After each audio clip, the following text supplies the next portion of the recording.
యోధుడు మహాబలుడు రెండవ భాగం.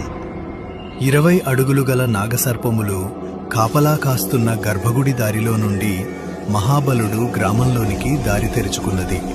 అది గమనిస్తున్న మహాబలుడు శత్రువులను ఎదుర్కోవడానికి సిద్ధమయ్యాడు. అప్పటికే గర్భగుడి దాటిన యోధుడు అతని దళం ఇంద్రభవనం కొండవైపు పయనమయ్యారు. యోధుడు ఇంద్రభవనాన్ని, దాని చుట్టూ ఉన్న కొండని చూస్తూ ఉన్నాడు.